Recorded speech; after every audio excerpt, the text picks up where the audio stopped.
उसके बाद भगवान श्री राम बड़े हुए, विवाह हुआ, माता सीता वधू के रूप में प्राप्त हुई। माता कैकेयी के कहने के बाद 14 वर्ष तक वनवास ग्रहण किया, वापिस आए और माता सीता से वियोग हुआ। आप सभी जानते हैं, रामायण आपने देखी है, तो संक्षेप में सुखदेव मुनि ने सूर्यवंश की कथा को सुनाया। अब कथा आती है चंद्रवंश की, जहाँ यदुवंश से भगवान श्री कृष्ण ने जन्म लिया। श्रीमद् भागवत के 12 अध्यायों में विस्तार से चंद्रवंश की कथा आती है। और चंद्रवंश कहाँ से चला था? माता अनसुईया के गर्भ से ब्रह्मा जी ने चंद्रमा की संतान उत्पत्ति की थी। अत्रि ऋषि और माता अनसुईया के घर ब्रह्मा जी का एक अंश अनसुईया के गर्भ से उत्पन्न हुआ था, जिसका नाम था चंद्रवंश, और यहीं से चंद्रवंश चला था। आकुक नाम के राजा हुए हैं, उनके 2 पुत्र थे, उग्रसेन और देवक। उग्रसेन जो कंस के पिता और देवक जो देवकी के पिता, इसलिए देवकी कंस की क्या थी? चचेरी बहन। कंस के पिता हैं उग्रसेन जो मथुरा के राजा हैं। उग्रसेन को जब संतान प्राप्ति हुई, जब कंस उनके घर आए, उन्होंने नक्षत्र दिखाए। नक्षत्रों में ब्राह्मणों ने ये भविष्यवाणी की कि जो पुत्र, जो संतान आपको मिली है, अगर इसे मथुरा का राजा बना दिया गया तो ये पूरी मथुरा नगरी का पतन का कारण बनेगा। ये दुष्ट होगा, महान राक्षसों में इसकी गिनती हो। जैसे ही उग्रसेन ने सुना तो नवजात शिशु को यानी कंस को उठाया, एक टोकरी में बैठाया और जल में प्रवाहित कर दिया, यमुना नदी में बहा दिया। वहीं सूरसेन भगवान के दादा, भगवान श्री कृष्ण के दादा वसुदेव जी के पिता, सूरसेन उग्रसेन में विचलित मत होइएगा। उग्रसेन समझ गए आप कौन है? कंस के पिता। और सूरसेन कौन है? वसुदेव जी के पिता, यानी भगवान के दादा। सूरसेन जल में स्नान कर रहे थे, वहां उनको टोकरी में कंस की प्राप्ति हुई। भगवान के दादा को कंस मिले टोकरी में। कंस को उठाया, हाथों में उठाया और घर ले आए। जब कंस आए, 11.5 वर्ष तक वसुदेव जी के पिता ने यानी सूरसेन जी ने लालन पालन किया कंस का 11.5 वर्ष तक। पहले कंस आए थे, उसके बाद वसुदेव जी उनके परिवार में आए थे, उनकी पत्नी के गर्भ में आए थे। कंस के आने के बाद वसुदेव जी का जन्म हुआ था, इसलिए कंस और वसुदेव जी परम मित्र हैं, इसलिए मित्र हैं। और कंस ने अपनी चचेरी बहन का विवाह किससे किया है? वसुदेव जी से, अपने परम मित्र से। 11.5 वर्ष की आयु में कंस को पता लगा कि मैं सूरसेन पुत्र नहीं, मैं उग्रसेन पुत्र हूं, जो मथुरा का राजा। राज्य का लालच उत्पन्न हुआ। 11.5 वर्ष की आयु में उग्रसेन जी के पास गए, कहा कि मुझे मथुरा का राजा बनना है। उग्रसेन ने कहा कि तुम मथुरा के राजा नहीं बन सकते, तुम प्रजा के हित में कोई कार्य करने के अधिकारी नहीं हो, तुम प्रजा पर अत्याचार करोगे। वही कंस ने धन के लालच में आकर उग्रसेन को बंदी बना दिया, जेल खाने में डाल दिया और स्वयं मथुरा का राजा बन गया। प्रजा पर इतने अत्याचार किए कि पृथ्वी बोझ से, उस दर्द से पीड़ित होने लगी। वो पृथ्वी, वो गाय भगवान से निरंतर प्रार्थना करती कि भगवान आप कब आओगे, कब जन्म लोगे। इन पापों से ये पृथ्वी रो रही है,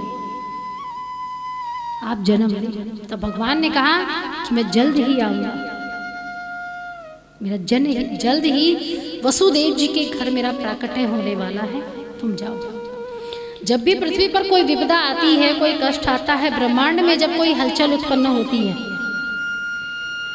जब देवों का प्रकोप, जब असुरों का प्रकोप उत्पन्न होता है, तब गाय माता के कहने पर ही, क्योंकि गाय पृथ्वी की बहन है, भगिनी है, और उसी के कहने के बाद ही भगवान जन्म लेते हैं। यहाँ गाय ने आज विनती की, आज गाय रो रही है। और कलयुग में भी जब कल की अवतार होगा, जब भगवान का 24वां अवतार होगा, जब गाय की दयनीय स्थिति जब अपनी चरम सीमा पर होगी, तब वही गाय भगवान को जन्म लेने के लिए उकसाएगी, वही जन्म लेने के लिए भगवान से प्रार्थना करेगी। इसलिए गाय इतनी महत्वपूर्ण है, इसलिए उसका होना इतना जरूरी है पृथ्वी लोक पर। कंस की बहन देवकी विवाह योग्य हुई और उसका विवाह कंस ने अपने मित्र वसुदेव जी से कर दिया। जब भाई अपनी बहन को लेकर जाता है तो मध्य बीच में ये आकाशवाणी होती है कि जिस बहन को दिव्य प्रेम से लेकर जा रहा है, उसी बहन की 8वीं संतान तुम्हारी मृत्यु का कारण बनेगी। कंस को पता लगा, एक पल के लिए तो डर गए कि जिस बहन को मैंने इतने प्रेम से चाहा और उसी की 8वीं संतान, उसी के गर्भ से मेरे काल का जन्म होगा, ये कैसे संभव है। लेकिन दूसरे ही पल प्रसन्न हो गया। क्यों? क्योंकि आज वो देवकी को मारने वाले थे। तलवार निकाली, देवकी को जैसे ही मारने लगे तो वसुदेव जी बीच में आ जाते। कंस को वचन देते हैं कि देवकी के गर्भ से जो भी संतानें होगी, मैं निस्वार्थ भाव से आपको सौंप दूंगा, मैं एक भी प्रश्न नहीं करूंगा, मैं जो की तो वो संतान आपको दे दूंगा। कंस मान गए, लेकिन दोनों को बंदी गृह में डाल दिया, जेल खाने में डाल दिया। समय बीता, गर्भ धारण किया, 9 महीने के बाद देवकी को पहली संतान की प्राप्ति हुई। कंस को पता लगा, कंस ने इतनी पहरेदारी देवकी की थी, इतना डर उसे था अपनी मृत्यु का, किसी को पता लग जाए कि इसके गर्भ से जब मुझे मारने वाला पैदा होने वाला है, तो जेल खाने में कंस ने इस प्रकार से बंद कर दिया था कि वहां रोशनी भी नहीं जाती थी। कितने वर्ष बीत गए थे वसुदेव जी और देवकी को रोशनी देखे हुए, सूर्य के दर्शन किए हुए। इतनी सलाखों के मध्य देवकी को बंद किया गया। खुद अपनी बहन, कितना प्रेम कंस अपनी बहन से करते थे, और आज उसी बहन का दर्द वो नहीं समझ पाए। दाई माँ को वहां बिठाया गया, उनको अलग से व्यवस्था की गई कि जब भी देवकी गर्भवती हो तब मुझे पता लगे। प्रसव भी वही करवाती थी। पहली संतान हुई, कंस के पास गई तो दैन्यता का भाव उत्पन्न हुआ, तो वापिस देवकी को वो संतान दे दी कि जाओ, मुझे डर है 8वीं संतान से, मुझे पहली संतान से कोई डर नहीं है, इसे ले जाओ। लेकिन दया के भाव जब भगवान ने देखे तो मन में विचार किया कि अगर कंस के हृदय में दया के भाव आ गए तो मेरा जन्म नहीं होगा, क्योंकि अत्याचार और पाप होना जरूरी है।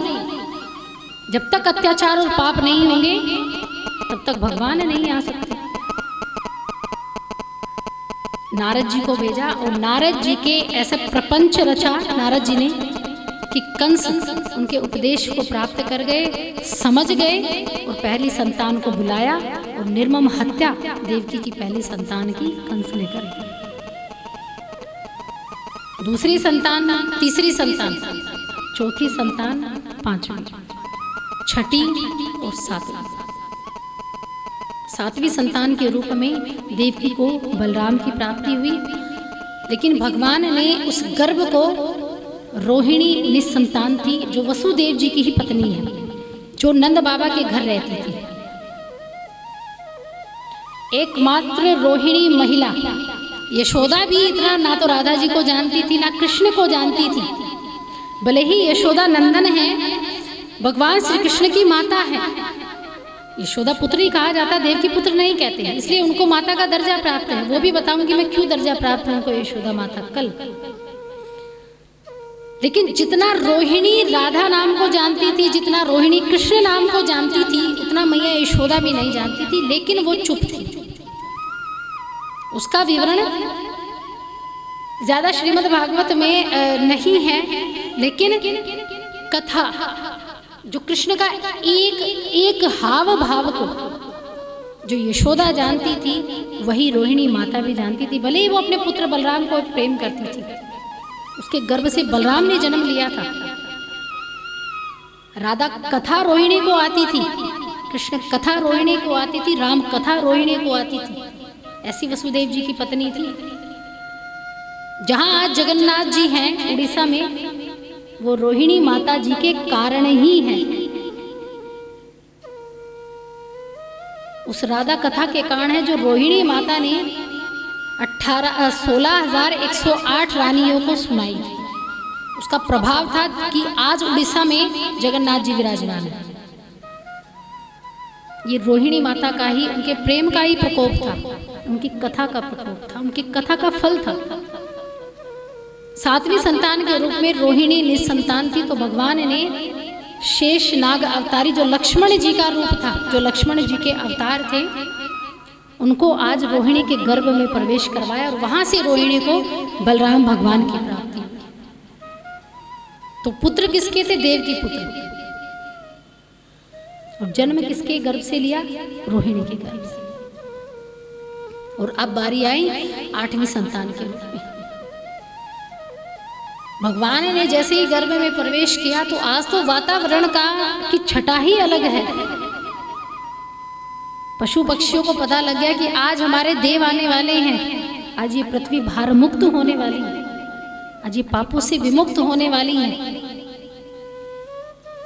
मोर नाच रहे हैं, आज गायों के बछड़े अपनी माता का जब दूध पी रहे हैं, तो आज उन्हें परम शांति प्राप्त हो रही है। आज कोई व्यक्ति बछड़ों को बांधने को तैयार नहीं है कि आज वो अपनी माता का दूध पी रहे हैं तो पीने दो, आज हम उन्हें नहीं रोकेंगे। आज कोई दूध दोहन नहीं होगा, आज कोई दधि मंथन नहीं होगा। आज सबकी प्यास बुझेगी, आज सबकी भूख मिटेगी, क्योंकि हमारे नारायण आने वाले हैं पृथ्वी पर। वो झमाझम यमुना का जल जो धरती तल पर बहता था, आज वही यमुना अपने प्राणनाथ को पाने के लिए लालायित हो रही है कि आज मेरे प्रभु आने वाले हैं।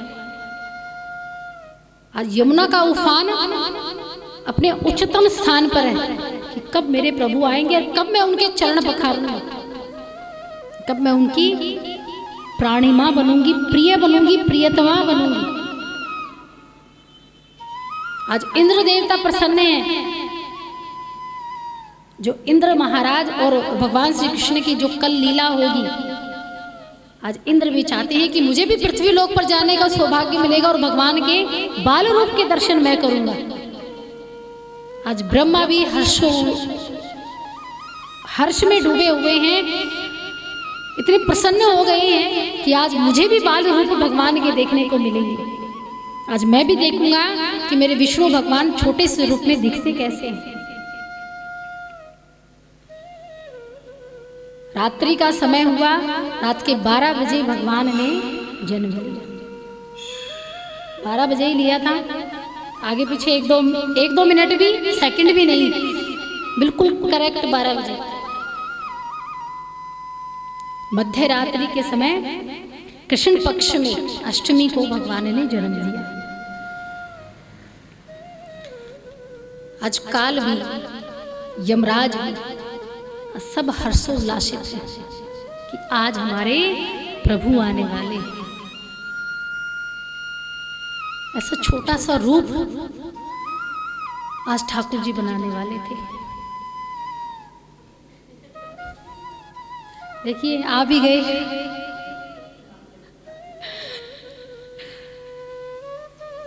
तो रात्रि के, मध्य रात्रि के समय ठाकुर जी जन्म लेते हैं। लेकिन भगवान ने देवकी के गर्भ से जन्म नहीं लिया। देवकी से भगवान ने कहा कि ये प्रसन्न होने का समय नहीं है। वसुदेव जी को कहा, पिताजी आप मेरे रूप को लीजिए, मेरे बाल रूप को अपनी गोदी में स्थान दीजिए। और मुझे लेकर नंद बाबा के घर जाइए, क्योंकि मेरी धात्री, मेरी माँ, मेरे पिता नंद बाबा और मैया यशोदा।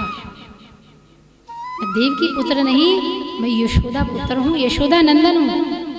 मेरा लालन पालन होगा तो वो यशोदा के घर में होगा, वो यशोदा की छाती से ही मैं दूध पीऊंगा। मुझे वहां छोड़कर आज वसुदेव जी भगवान को टोकरे में बैठाकर यमुना नदी पार कर कर नंद बाबा के घर, यशोदा माता के घर छोड़कर आए।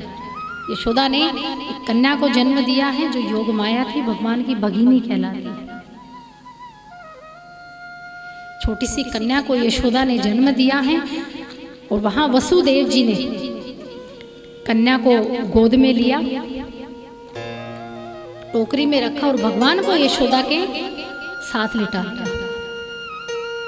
प्रातः हुई सभी गोपियों ने भगवान श्री कृष्ण की छवि को देखा, सांवला सा, सलोना सा।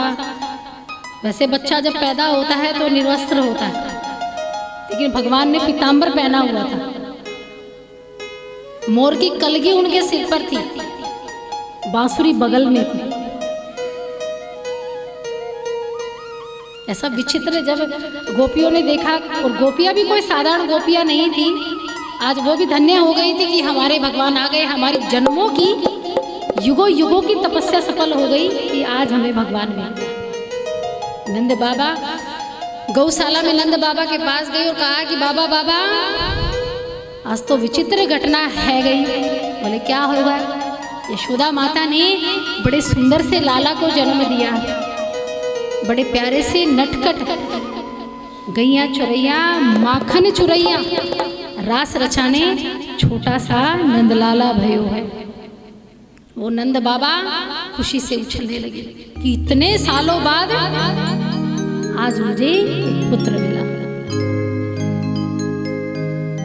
तो बधाई हो हर माता को, बधाई हो यशोदा माता को कि आज भगवान उनके द्वार पर आए, आज भगवान उनके घर आए।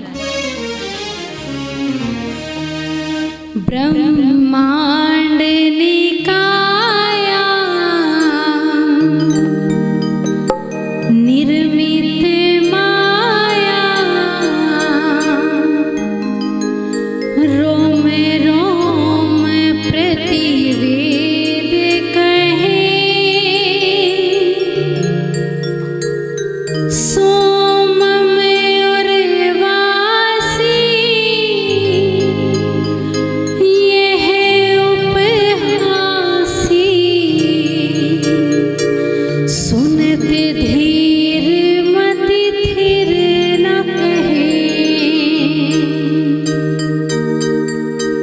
जब नंद बाबा को मैया यशोदा ने बताया कि ब्रह्मांड का जनक तुम्हारे घर आ गया है, इस सृष्टि का पालनहार तुम्हारे घर आया है, तो नंद बाबा के पैर थिरकने लगे, वो झूमने लगे, नाचने लगे।